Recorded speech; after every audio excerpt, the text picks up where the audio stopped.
Hey Gemini, welcome to your love and romance reading for what is this? June. June 2020. We're gonna see what's happening. Happy birthday. Happy birthday, happy birthday to all my June Geminis. We're gonna see what's coming up for you guys in the month ahead for love and romance. Don't forget to check out the weekly forecasts, because the weekly forecasts on my channel are not about love. They're about everything else in life. But we're going to focus on love for this reading and see what Gemini, Sun, Moon, Rising, and Venus also. We are setting the intention for Venus and Gemini to see what is coming up for you guys for the weekend. So your first card, my darlings, we have here the Three of Wands. And this is expanding. This is kind of taking some steps out there into expansion. So if you are a single Gemini, for some of you, this is going to indicate that you're going to have not only one option, but a few options coming in. For other ones of you, this is going to mean that a relationship is taking the next level, or that there's some kind of awakening happening. And I would say, if it's Three of Wands in terms of awakening, I would say it's both you and your partner, that both of you are kind of seeing situations in a bigger, broader way, where you're seeing things in a more, I guess, as the kids say these days, woke kind of way, okay? Because Three of Wands can definitely be a card having to do with this energy of like you've seen things, and once you've seen them, you can't unsee them. You've come out of the box, you can't go back into the box. So it's wanting to move forward. Some of you are changing what your requirements or desires for a relationship has been. You're looking at the relationship in a different way. This is a general reading, guys, so I go over the different ways the cards could apply. But I have to say something about some of you Geminis, that you're kind of like over love, or you're not, love is not your priority, or you're just kind of like, oh, whatever, it's on the back burner. I'm just watching this video because I'm bored, or I'm curious, or whatever.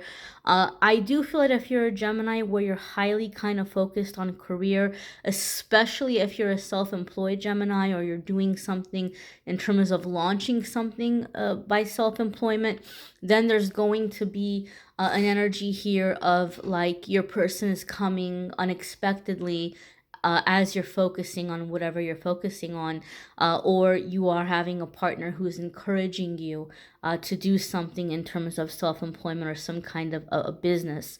But this is movement, this is action, this is like, you know, how things are going to be moving forward kind of energy. So whatever your focus is, whatever your circumstances are in your love life, you're kind of just drawing the line of like, this is how things are going to be in my love life or in my relationship moving forward. Your next card here, ooh, Gemini, how very lucky. This is your card. This is the Lover's card, okay? This is your major arcana card. So those of you that you watch my readings, you may have heard me say in the past that when your major arcana card comes up in a reading, it tells me that this is a situation that's helping you really come into your authenticity, into your power. If there's matters with another person, then you may be finding that you're having the say in the relationship, not necessarily because like you're giving ultimatums or you're being mean. That never works. Ultimatums never work, guys. But whatever might be happening currently, you might have the power in the relationship in June. Maybe your birthday's coming up and they're like, okay, baby, it's your birthday, whatever you want, it's your birthday month. Maybe that might be the case for some of you, but for other ones of you, it could be more of the energy of, you know, they want to hold on to you. They appreciate you. They want you around. So it might be all about you in June, Gemini, for some of you. Other ones of you, you know, we have the classic meaning here with the Lover's card, and that is choices, decisions. You're having to decide what you're willing to sacrifice for a relationship, or you're having to decide who you want to be with. Are you going to let some temptation pull you away from an existing relationship? Are you going to stay in an existing relationship, or are you going to kind of, want to say, hey, I want to just go out there and live my life and do my thing for a little bit? The Lover's card is a card about romance, but before it was called the Lover's card, when the tarot was first kind of put together and put out there, some decks called it the choice, the decision, the sacrifice. If you're a Gemini and you're watching this and you are like, I am hopelessly single, I have been hopelessly single from the day I was born, and time is ticking away here. I don't know where this person's gonna come from. If you are someone where you're watching this because you genuinely want love, but it feels like love is absolutely nowhere in sight, to have the Lover's card come up for you, it can be saying that you really need to clarify. And maybe if you're in a relationship and you're unhappy, it could also be. But this card is asking you to really kind of figure out, what does love mean to you? This is a month, Gemini, where you're figuring this stuff out. You had that first card of awakening. You're figuring out, what does love mean to me? And once you have that figured out, you're going to be better able to explain to an existing partner what you need, or you're going to be a bit better able to pick out the right partner for yourself moving forward. You need to get clear on what love is for you. And I always give this example with the Lover's card. Someone once was telling me that they didn't know if they were with the right person because neither one of them felt like they couldn't stand to be away from each other. Like, oh, we get off work and we're not like wanting to be together every single second when we're not working. And that is what love was to them. For me personally, as a Scorpio, that would be exhausting for me. I'm an introvert, I'm a Scorpio, I'm an empath. I definitely need time to myself. I would go nuts if I was with someone that was just like every second of every day, like, let's do this, oh gosh. But for some people, that's what love is for them. And there's nothing wrong with that.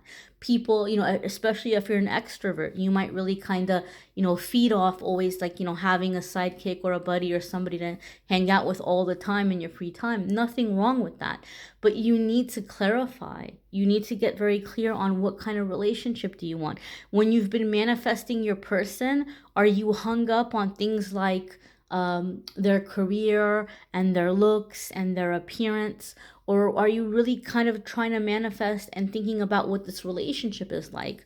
Are you manifesting a wedding and, oh, this is going to be my dress, and this is the venue, and this is going to be the church, and this is going to be like the decor, and this is where we're going to go on honeymoon? Or are you manifesting in your manifestation the everyday life of the relationship? What are you all doing together? How are you passing time? What are the characteristics of this person? What do you guys do together for fun? Really kind of, getting to the meat of it, so to speak. So incorporate this into your manifestation, those of you who are doing manifestation work.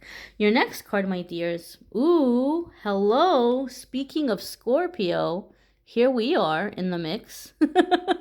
Some of you might be dealing with the Scorpio. However, you've got two major arcana cards coming in back to back. And so when two major arcana cards come in back to back, you are coming into a big new chapter in this area of your love life. I'm telling you, I told you right off the bat, 3 of Wands coming up at the foundation told me you're going to see something. And once you've seen it, you can't unsee it. Some of you with the Death card, this is going to be about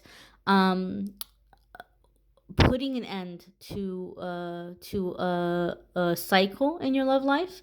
So this could be putting an end to karmic situations or blocks. For some of you, it could be that you're deciding a relationship is just way too toxic.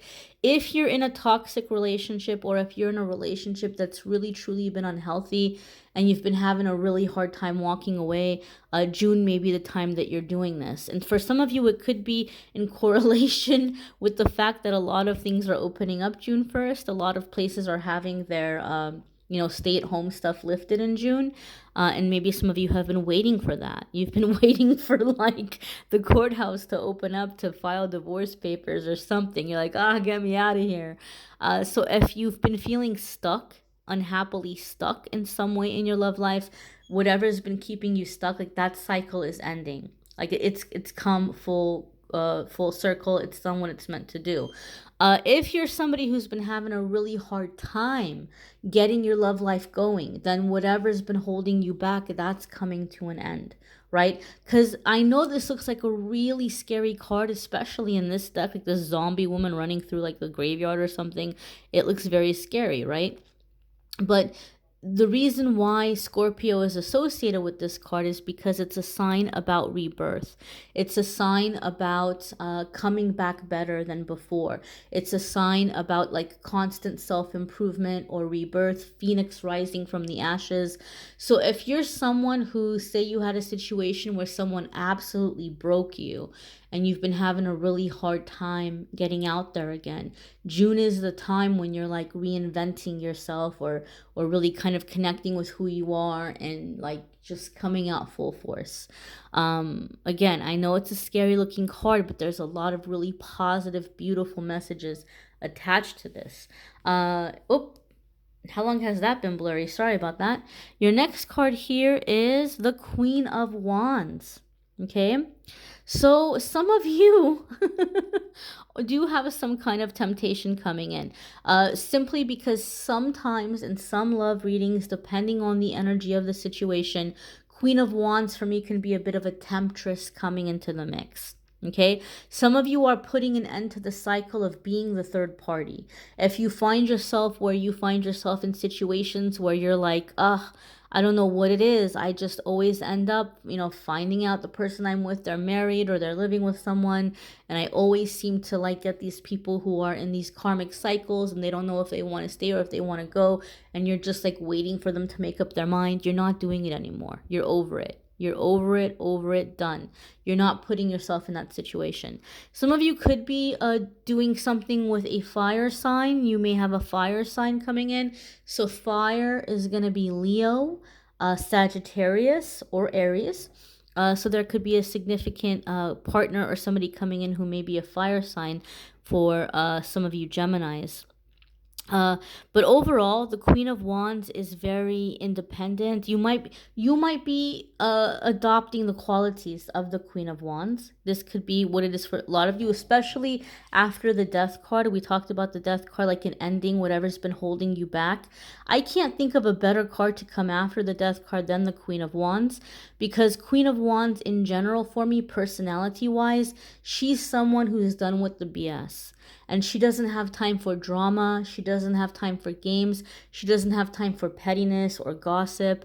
And she's just in the energy where she wants to be happy. She wants to be happy. She knows what's going to make her happy. And she's going to go out there to get it. Right? Like nothing is going to get in her way. And once she makes up her mind, things happen quickly. She gets what she wants very quickly.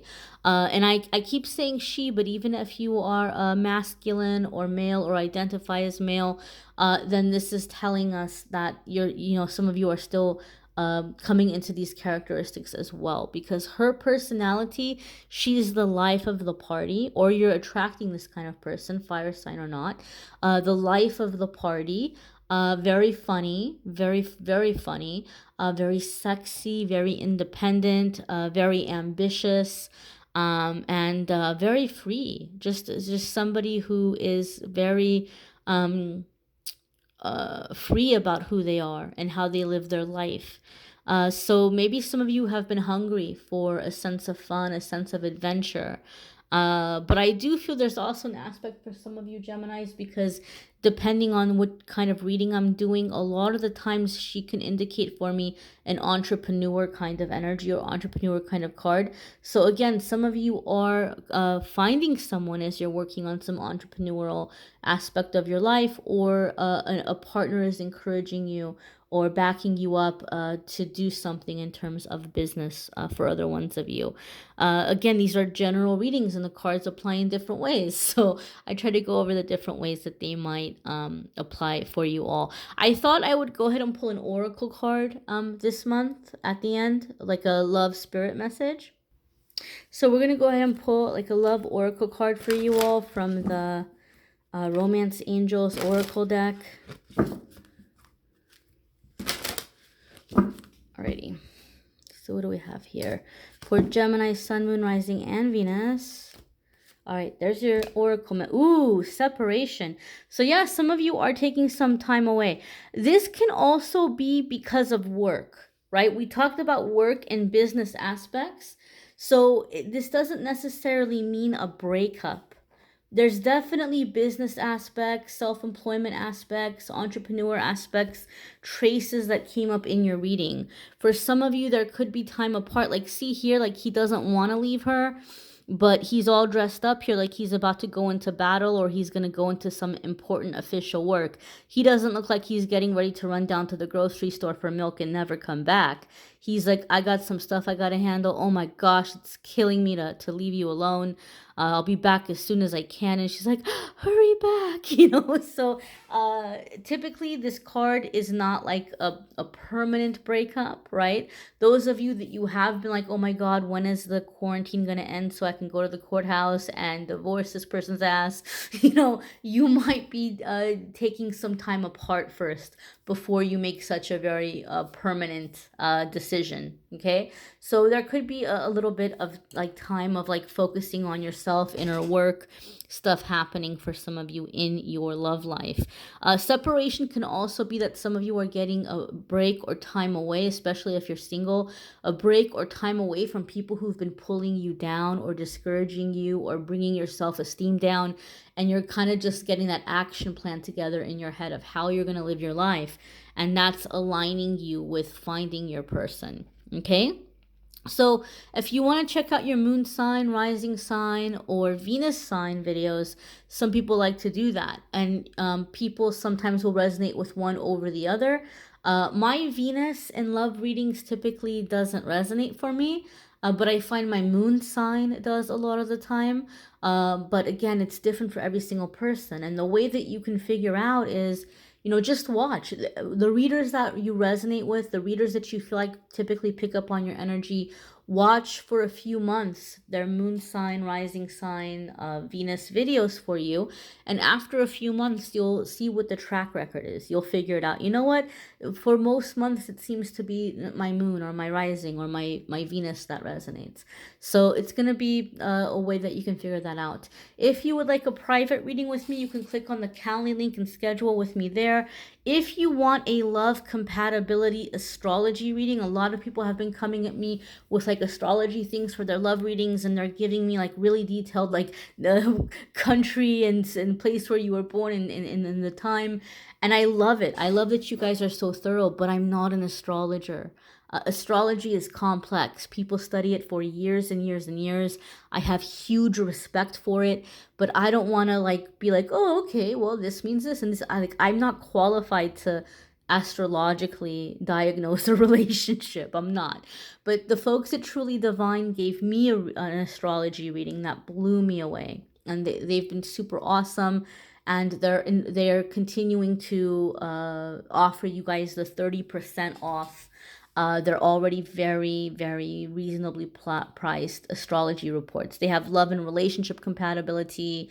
They have, what else do they have? They have like natal charts analysis. They have forecasts for the year. So if you want to kind of look into the astrology of your relationship, I had a really good experience with them with my forecast for the year. It really resonated, and they're very fast. They're very fast. They're very nice, very reasonably priced. They're offering you guys a discount. So you can go to trulydivine.com and enter the Angel30 discount code if you want to get some reports there as well, my dears. I thank you all for watching, liking, sharing, commenting, and subscribing. And I'm wishing you all a wonderful, wonderful June. Don't forget to watch the weekly videos and the channeled angel messages. If you subscribe and hit the notification bell, you'll see notice when those come up. And thank you all those who are following me on Instagram and Facebook, Amethyst Angellight. Take care, my dears. Happy birthday, Gemini.